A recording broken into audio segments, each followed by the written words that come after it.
января 2024 года Алтын бухгалтер пересылает документ в формате PDF под названием Operation Details, который содержит заявление на перевод номер 2, где общественное объединение Безбергемес Казахстан переводит Emirates фонд денежную сумму в размере $200 США.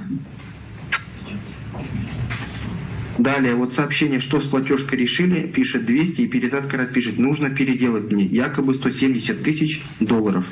Одной суммы не получится, надо будет вам 2 платежки сделать. Еще одну платежку провести завтра, и тут данные надо будет поменять.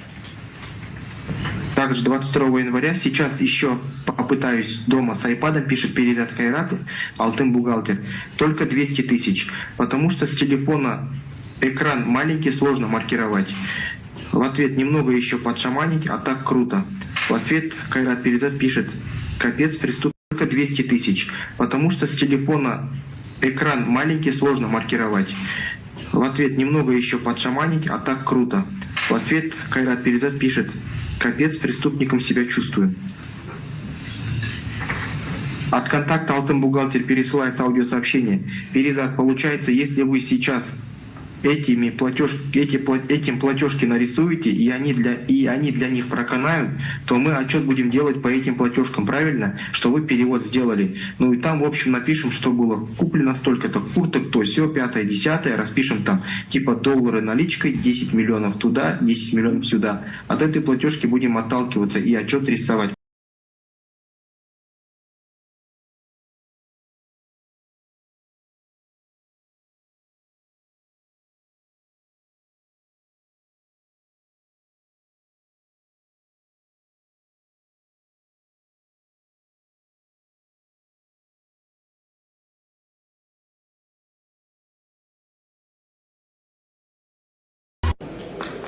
Меморандум тақырыбы, меморандумның мәні халықтың осал топтарына өтеусіз нысаналы көмек көрсету.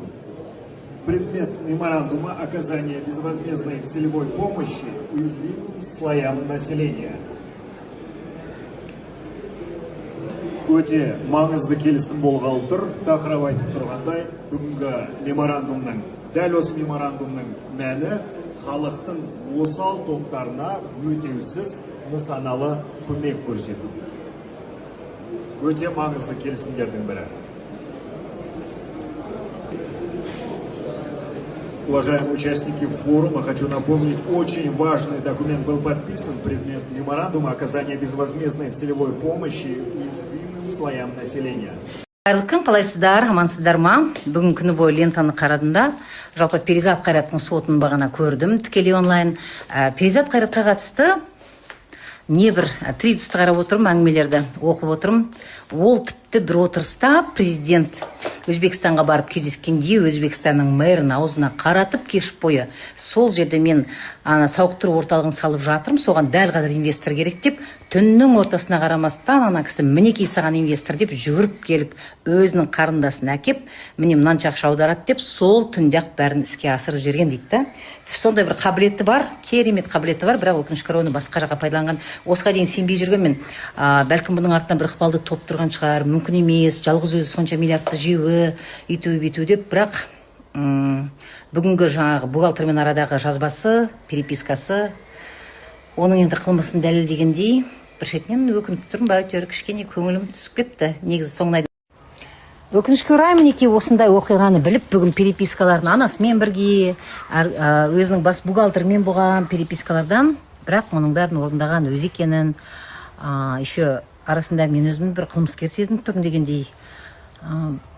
Бәлкім көп армандары болған шығар Перизаттың, көп армандады, жаңағы шетелдегі оқу орнынан универлерді, бір керемет нелердің бәрінде өзін сол жақта қиялының сондай асқақтығы, өзін сол жақта жүрмін, соның бәрін жасап жатырмын.